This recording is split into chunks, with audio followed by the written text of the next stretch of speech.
Welcome to Tea Time Spiritual Conversations for, with, and about women. I'm your host, Twanna Henderson, and as always, I want to remind you to like this broadcast and to share it with someone in your life.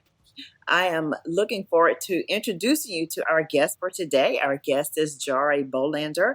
Jari is an engineer by training, an entrepreneur by nature, and a leader by endurance. He holds a degree in electrical engineering and an MBA in technology management.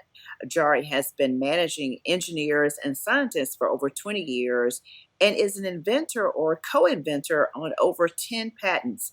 Jari blogs about innovation, leadership, management, and entrepreneurship.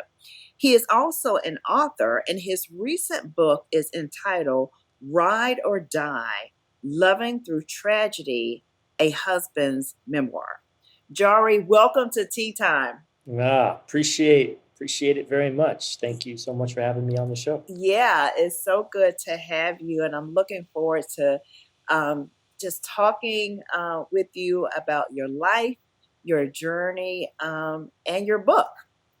We've talked, we had a conversation a little bit ago, and, you sit in a very unique role. You're this kind of techie guy who found himself dealing with the curveballs of life when your wife got diagnosed with a terminal illness. Tell us about your wife, Jane, and what caused you to write the book Ride or Die. Yeah, wow. Where to start with that? How to encapsulate Jane in a small sentence is hard to do, as most people that you love and fall in love with and you admire a lot. She was an entrepreneur, woman minority entrepreneur in the sports publicity space, which meant that she dealt with a lot of the misogyny and challenges and issues that professional athletes have in one form or the other. And she was extremely successful in doing that. And I just really admired her tenacity and her just work ethic and her general open heart to things. She was the first friend you would call if something went wrong. That's just the way she was. So when I first met her, it wasn't this immediate like love at first sight kind of thing. I think it was more like I was just enamored by the fact that she was this woman that just had a mission. Like she just wanted to do good. She had a great business, and she really was looking for that partner in crime, so to speak, to share a life with. And then, over time, we fell in love, and, we had this shared kind of ethos, life experience. Both wanted to be more than just, clocking in a 9 to 5. We wanted to make an impact in the world. And, the thing that was really also pretty awesome about her is she volunteered a lot and helped other women minority entrepreneurs to try to better themselves. I just always felt you just were drawn to her. It was like there's just some people where, one, they immediately make you comfortable, and two, when you talk to them, they listen. Yeah. I know it sounds weird, but no, I get it. She just loved that. So it was, it was pretty crazy that she picked someone like me, but I'm so glad she did. Yeah. So talk to us about when she got diagnosed, what she got diagnosed with, and what happened with that. Yeah. So as most young newlywed couples that want to have kids started to try to have kids. And she had multiple miscarriages pretty quickly. And, she was at the time 34, which, most people know miscarriages are common. Most women don't even know they have them. I think upwards of maybe 50% of, pregnancies and in miscarriages don't even know, just part of the process. And it can be I think there's a lot of shame in some of it. It just feels just weird, like what's wrong with me? There's a lot of emotion that goes on, right? Yeah. So we were going through trying to figure that out. And I remember it like it was yesterday. It was December 26, 2015. We were coming home from Christmas in her parents' house. We were driving home, and we got a call from the hospital, the doctor. And they said, hey, we need you to take some more tests. You need to come in right now. We're like, what do you mean? It's like, just come to the emergency room, take some tests, just please come in as soon as you can. And we had kind of been through all this before where they were taking tests a lot. Things didn't make sense. There was all sorts of, this was not uncommon, right? This was, yeah. Went to the emergency room. They immediately checked her in, put her in the corral. And I think it might have been 15 minutes later where two of these very concerned looking doctors walked in, and they said, well, Mrs. Bolander, we think you have leukemia. And to say that wasn't a sucker punch to the gut, I mean, it's hard to explain if you've never heard those words from a doctor. Yeah. I mean, it wasn't even me getting I'm there, with her. It's not even, I'm the one getting the diagnosis, but the air left the room. And a lot of crying, a lot of like, what are we going to do? And then all of a sudden, what we normally would do kicked in. We were doers. We were solve the problem type of people. Yeah. I always say, I was captain of Team Jane, and my job was to make sure the MVP survives. That was like my mantra, right? And so we sort of sprung into action. And she battled leukemia for 15 months before she ended up dying. Yeah. Now, leukemia is a type of cancer, or yes, correct. Blood cancer. Yeah, blood cancer. Yes, correct. It was blood. She had acute myeloid leukemia, which is a blood cancer that's aggressive. Okay. A lot of people, as they get older, could have chronic myeloid leukemia, or your leukemia cells are ones that just don't differentiate in your bone marrow well. So we have a bunch of cells in our bone marrow that we create, and then they differentiate into various things. When you have leukemia, they don't differentiate. They just, for whatever reason, stopped working. So the thing that showed up in her was something called platelets, which are the kind of the glue that holds your body together. So when you bleed and the cut heals, that little kind of, I don't know, not pussy, but it's like a clear little fluid, that's platelets. That just makes sure that you don't bleed out. Yeah. And when those go away, you get bruised and you get bleeding. So it was, what's interesting is that, that 15 months was obviously some of the most intense time I've ever lived. Yeah, that's not a long time. When you're talking about from, diagnosis to death, 15 months is not a long time at all. It blew by pretty fast. And we had, at that point, we were newlyweds, basically. I mean, I think we had been married a little over a year, right? Oh, my goodness. It's kind of like, I guess we're really going to see if these vows actually hold up. Yeah. Which, was another whole thing. And I think, the question you had before was why write the book? And, it's, one of the reasons I write is to make sense of the world. That's just the way my mind works. And I figured, all the feelings I was feeling, all the loneliness, the sorrow, the frustration, the challenges, all those things, I'm like, other people must be experiencing this. I just cannot be alone in this struggle, because generally people don't talk about this stuff. They just don't.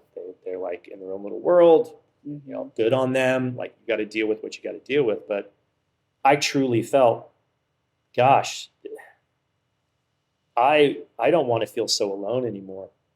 And I think it was important to write it down. So one of the things that we had done during her illness, which was a huge help, was we created this thing called the Care Circle.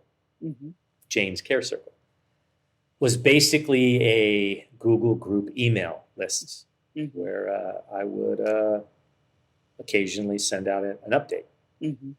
And what was cathartic about that, and I think what was also very helpful was, as you can imagine, when someone gets diagnosed with a life-threatening illness, everyone calls you, and everyone wants to hear the story. What's Right. going on? How's she Yeah. doing? And there was a point where the day she got diagnosed, I think I must have taken 12 phone calls, Mm-hmm. and I was just exhausted. I cannot tell this story yet again. So it Yeah.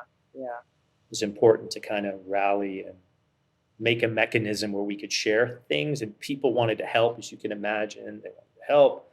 What can we do? How do we do it? Et cetera, et cetera. So I felt, well, if anyone else has to go through this, I hope, and especially from a male perspective, which you don't really find a lot of books on that, or a lot of, it's not a lot out there for the Yeah. male perspective. Yeah, I mean, that's the unique thing I think about your story is you sharing from, a male perspective, and certainly not to stereotype men, but, typically men don't share, their feelings and how they're handling things, Yeah. and certainly not in this, way, particularly in the areas of loss and grief. Um, so you really had to become her caregiver. Mm-hmm. Yeah. Um, so Yeah. what was that like? I mean, what was it like to move from this newlywed husband to caregiver of your wife? Yeah, we always like to say, we're the power couple, like Mhm, around town. We live in San Francisco. I mhm, still do, but that's where we lived. And everyone knew us. Mayor London Breed, she was mhm, running for supervisor. mhm, She was a friend. She's the one that introduced us. mhm, She's the one that married us. I mean, it was like we mhm, knew people around town. So when she got sick, it was this immediate. Well, not immediate. I mean, the tactical day-to-day change, like, okay, we got to get you to the hospital, we got to get you to these appointments, you got to make sure you're not, like, all these things. mhm, I was at a startup at the time. I actually had to step away from the startup and run her business, mm, which was a PR and marketing firm, because that was the only thing paying us. And also I had the flexibility that I could work from anywhere. I could take care of her. We really had, she had built something that was, really easy to run remote. So yeah. it slowly evolved from power couple, you know, husband, wife, to patient caregiver, Mm, over time. And, it's interesting because it's the loss of that kind of intimacy, and that, yeah. like, just wasn't available. Like, how can you blame someone for not being available to be a partner when they're literally fighting for their life? Yeah. And yeah, I felt, upset and angry and resentful, and like all the things you feel, because Mhm, look, you lost something, and that loss was a huge loss. mhm, But on the other side, it's like, well, one, I mean, I love my wife. I need to do something to help her. And two, if the role was reversed, she would have done the same for me. I mean, I think that's the reason why the title "Ride or Die" is just such a powerful title that yeah. I can't take the full credit for. My editor, Brooke, did that. She's the one that came up with it.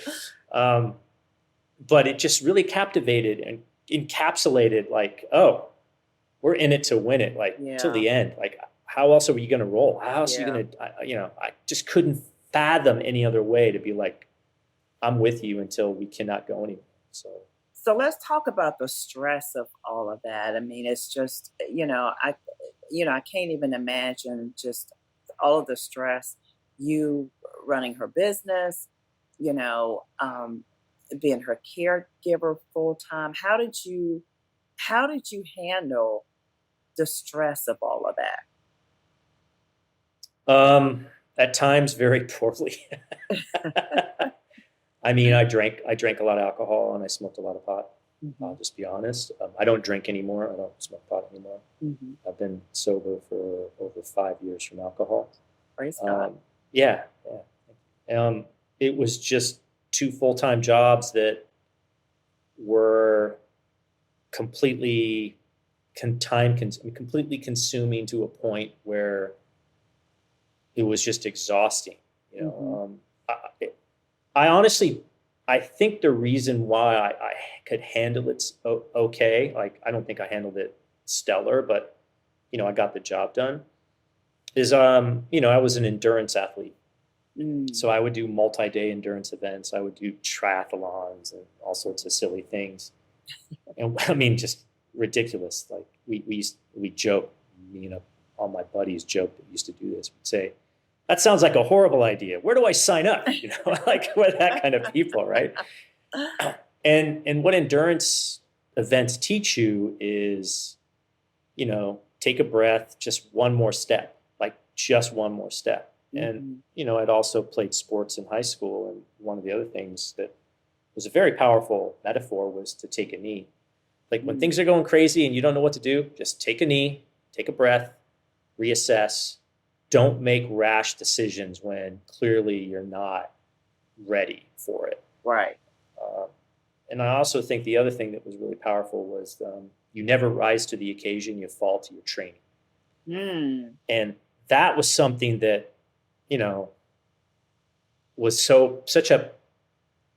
such a monumental realization that, in some way, shape, or form, I actually trained for this. Not this situation, not like having your wife get leukemia and dying, but the stress and how to deal with stress. And again, I didn't deal with it great. Like I said, like there were days where, just to sleep, just to feel numb, you had to numb yourself because sometimes it was just so horrible. Yeah. Just had to take a drink or take a puff of my vape pen and go to sleep. There's a scripture that talks about that our suffering produces perseverance. And, as a Christ follower, I've found that leaning into my faith, for encouragement or and looking to others who can, pray for me and pray with me has helped me to get through the hard times of life. Was it hard for you to ask for help? Yeah, very hard. I'm used to making stuff happen, right? Entrepreneur, standard male ego. I would occasionally ask for directions, of course, but not always. So it's hard. It's hard. Well, partly it's hard because I felt I had to solve the problem. I mean, it might sound old fashioned, but it's my job to protect my wife. I'm sorry. Like that's my attitude. And like, I'm failing at this miserably. And like, I got to fix this. Yeah. And she would have done the same for me. Like, so from a partnership point of view, you protect yourself. And look, I felt like I was failing to protect her and to help her. And so asking for help was just an admission of failure, Thankfully, we had a great group of friends and family that would step in even when I didn't know I needed help or when I didn't ask for it. When you deal with these sort of situations, it's actually hard to say what you need. I mean, what I really needed was Jane not to have leukemia. Like, if you really want to know what I need, I don't want this anymore, right? Obviously, that's not, that's silly, but, what can I do for you? I have no idea. I'm trying to get through the day. Yeah. And so that, I think, is part of the problem too. Like when people would ask, what can I do for you? They then would put the burden on me and I'm like, I don't know. And it was just easier just to not say anything. Yeah. Although that was totally false. I really needed like a lot of help. Yeah. And again, like her family, our friends stepped in big time. Yeah. Especially her parents, obviously, were really just instrumental in us helping to get through it. But hard to ask for what you need when you don't know what it is. Or you're just trying to like tread water. Like, can't. No more leukemia would be great. Please, Yeah. can you do Yeah. that? In a perfect world. In a Yeah. perfect world, yeah. Perfect world. You have a chapter titled The Only Easy Day Was Yesterday. Yeah. What prompted that chapter? Well, I'm a big fan of like special operations and special forces people, Hmm. and that's a Navy SEAL motto. Hmm. And it's so true because what's interesting about that is that it not only keeps you in the right mindset that things could get worse, Hmm. and you just have to prepare for the worst, Yeah. but not be overly negative about it. Yeah. And I think when people hear that, they're like, oh, you're just paranoid and pessimistic that the world's going to, end in create, there's going to be a lot of crazy things going on. Hmm. And I don't think that's the truth. I think the truth is really be prepared for when things go wrong and don't rest on your laurels. I think that's the other thing that's really powerful. It's like, yeah, okay, yesterday was a good day. I got through it, but what's the challenge of today that I need to either train for, have my right attitude about? There's another saying that it could always be worse. And that's like, and it's true. It could always be worse. But that seems overly negative, but it's actually not overly negative. I think that the mindset, which is really fascinating, is just take on what's in front of you. Like, Hmm. it's not about yesterday was a great day. If it was awesome, it's what's in front of you. Like, Yeah. so many times I just had to deal with what was in front of me, and that really helped me. Okay, take a breath, take a knee. What's the thing in front of me? Yeah. And that was so powerful. But yeah, that's inspired by their ethos. Yeah. Did you and Jane talk about her diagnosis? Yeah, did. It's actually a chapter in the book where it kind of all comes to a head. Hmm. Um, she was amazingly gracious and courageous in dealing with her demise. I only hope that at that time, Hmm. I I have that much courage. Yeah. She was worried about me. I mean, she Mm. even glibly said, she's like, I'll be dead. What do I care? I worry about you. And I'm like, whoa. I mean, who would say that, right? Mhm. Like only someone that really loves you would be like, I'm so worried about you that I don't care about what happens to me. Mhm. And there were some really tough conversations. There were some very emotional situations where the ups and downs of the emotional roller coaster of that stuff it's enough to give you a heart attack, right? Am I going to live? Am I going to die? What happens after I die? Is this going to be painful? What's going to happen to you? Because she knew me. She knew I was going to not take it well. She knew I'd probably drink more than I should, which is all the things I did. Again, Mm. no angel in this, not perfect at all. I had a lot of mistakes that, Mm. I'm just thankful that I had, you know, people helping me out. But we, we didn't talk about it a ton to the point where it was every day. Yeah. Every couple of months when she would be overly emotional about something or when she wanted real confirmation. Like Mhm. when you're going through these sorts of life-changing events, you know, you just don't know. It's so unknown. Like the unknown is just who knows what's going to happen. And, you want some sort of comfort, and I think she just. I mean, I try to live every day as a gift because of her. Mhm. Because like, oh, I got another day and you didn't, so Yeah. might as well make this day the best I can make it. Yeah. And life is a gift. You and I kind of briefly talked about your spiritual journey. What was your initial spiritual experience? So when I grew up Methodist, Mhm.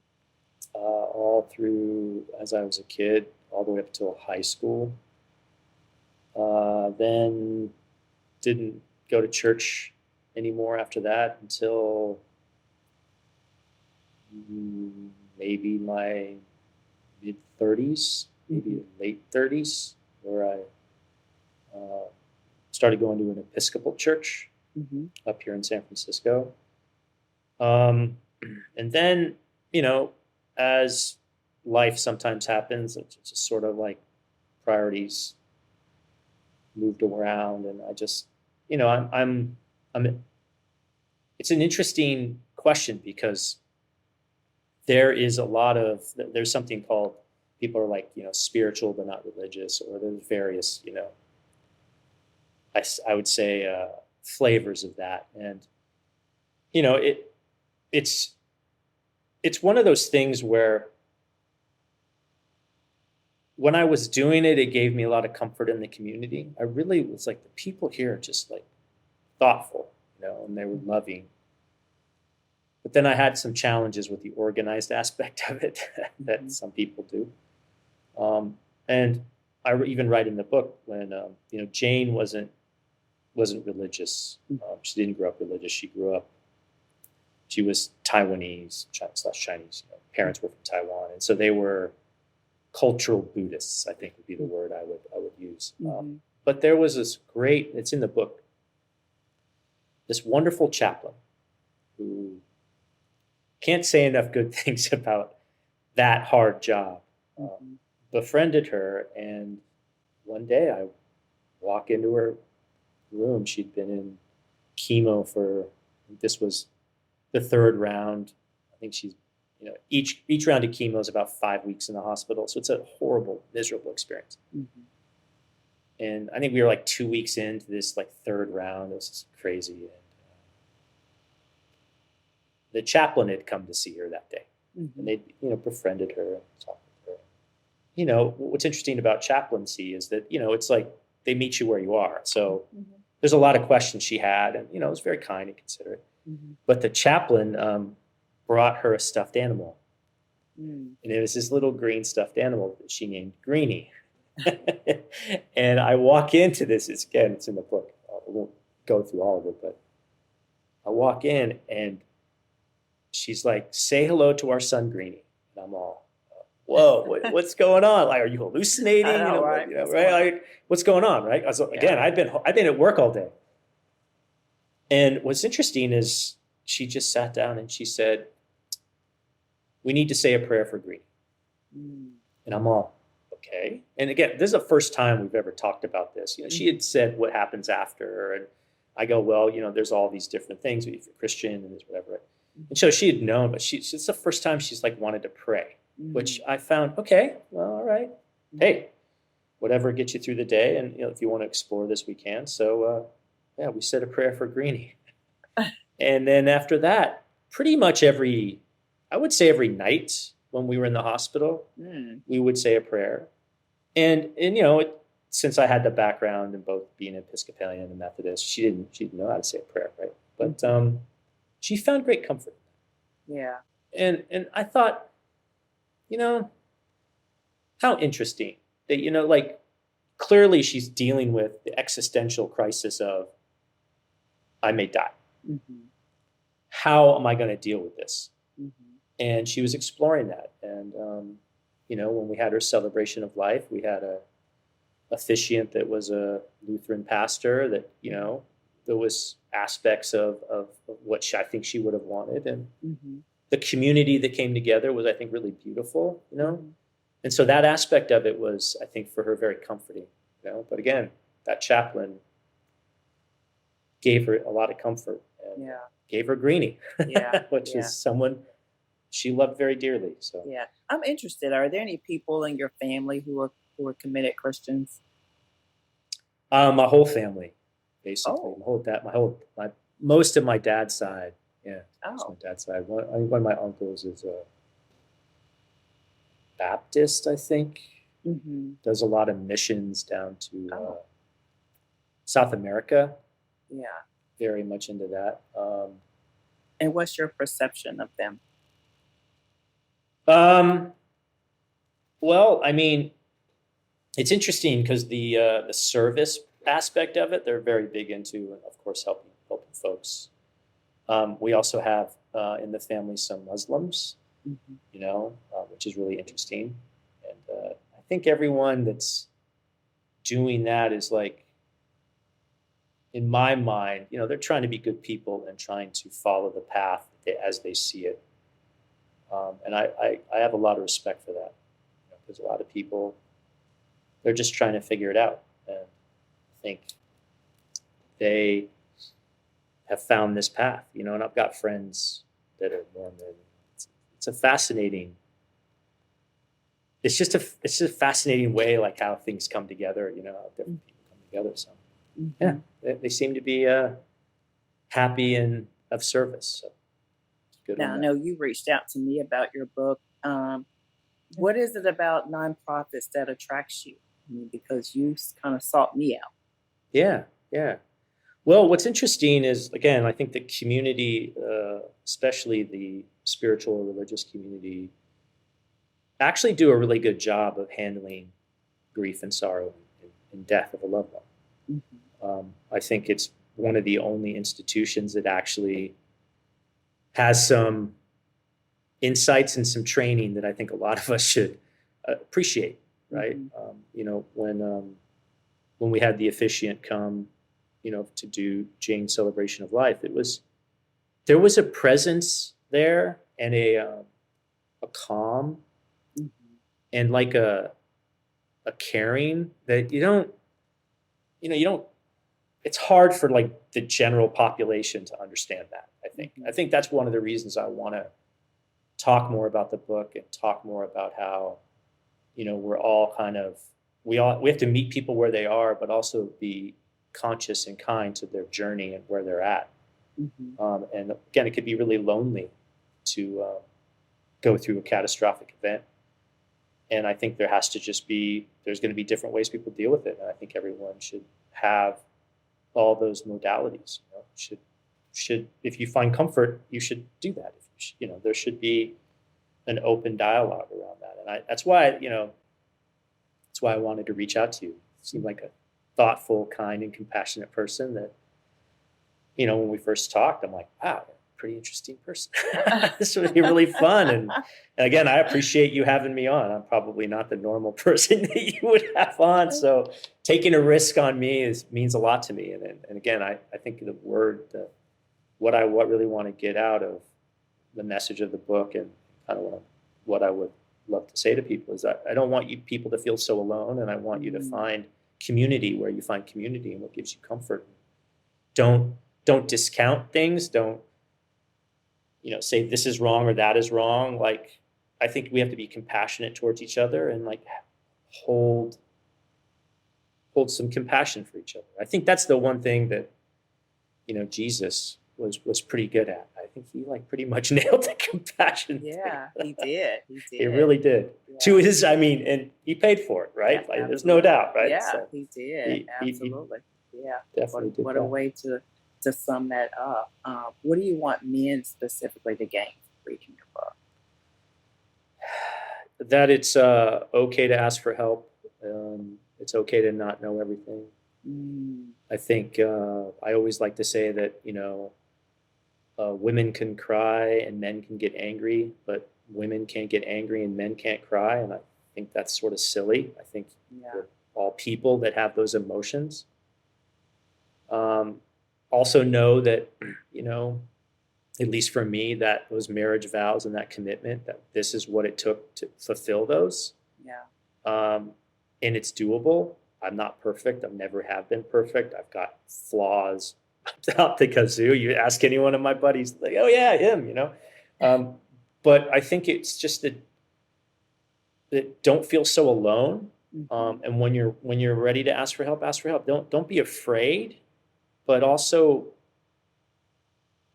those emotions you're feeling, the tension, the being lost, all the things that you're like, gosh, why can't I solve this? Those are all natural. Like, if you're up against a pretty substantially tough problem, what can you do? I mean, you just got to do the best you can. And I would also say, foster a strong community. Like, have male friends. Whatever your community leadership, what your community needs, foster community, build community. Because one of the things that got me through it was a strong community. Really, I mean, I have friends of all stripes that were helping out, and I think one of the things that I get disheartened about is I think it's the epidemic of loneliness that we see. Yeah. And that's when it hits the fan, that is not good for you. You need a support network, and however you find that, I would foster constructive support network. Yeah. Well, I think that's good advice, and I think that I think people need to know that they don't have to be alone, and I think it can be scary, a lot of times going through loss, trying to navigate through grief, but they don't have to be alone. And, and as you said, Jesus really He offers that for us. He is our answer. Um, there are men and women who love them who are listening to this podcast, and some are thinking, wow, I know somebody who could really benefit from a book like this.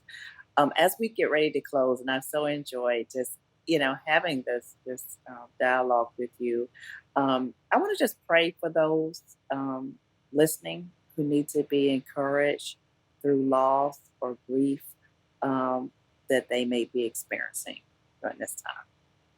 Is that all right? Of course. Yeah. Okay. Lord, just thank you for those listening who need to be encouraged in the midst of their loss and their grief. I pray for healing in their hearts and in their minds and in their soul. And thank you for Jari, his transparency with his own loss and his grief. And may you continue to work in his life in a supernatural way, and use this book as an avenue to draw him close and others closer to you. Ride or die. In Jesus' name. Right. Amen. Well, Jari, thank you. Thank you for opening up your life and your journey. It's a pleasure. It was so good to talk to you. And to all of our listeners, thank you for joining us today. I'm Twanna Henderson. Be blessed of the Lord.